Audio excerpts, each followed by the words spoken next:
In search of Ryan Gold's media literacy of participation, we sought out Furman student athletes from the men's basketball, women's volleyball, and football teams. Our goal was to investigate how the athletes respond to criticism from coaches, teammates, and others about their performances.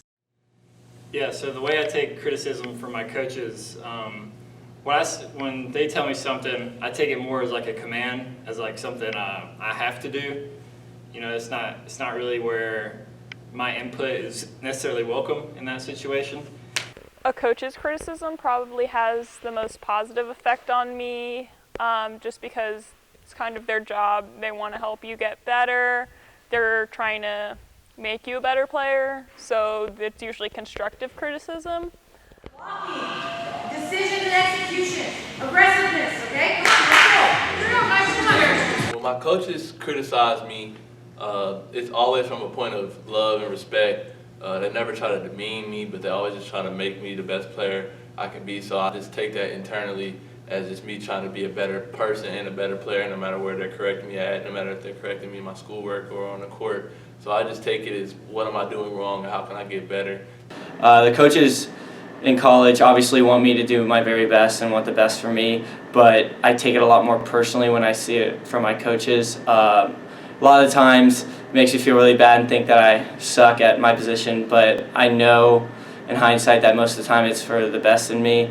And the way I respond to like my players is it feels more like an open dialogue, more like they're giving me like a suggestion. You know, they're seeing it from a different perspective on the court, whereas a coach would see it, you know, from the sideline or something like that. So, but you definitely take a senior's word and their criticism a lot more than versus like a freshman or a not captain on the football team.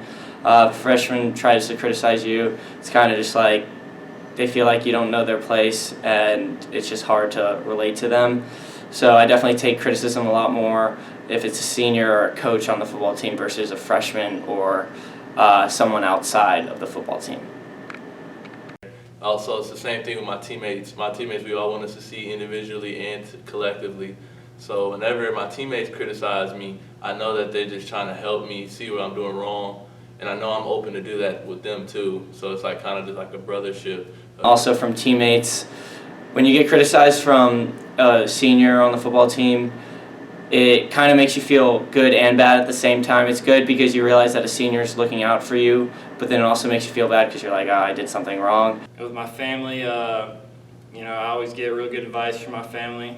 You know, they're always trying to be positive and uplifting, so I try to listen to what they're saying. It's a little bit more than your friends or your coaches because that's who you're trying to impress. Because for the most part, unless they've played the sport, they don't know that much about the sport, and they're just trying to say what they think is best, when in all reality it might not be useful information at all. The way I respond to criticism from my family is, you know, I know that I'm the only one being a college basketball player at the time, so I kind of take what they say lightly. I be respectful, but at the end of the day, I know that they're not in my position. I receive criticism almost every single day. Back in high school, I would receive criticism mostly from my dad. It makes me want to go harder.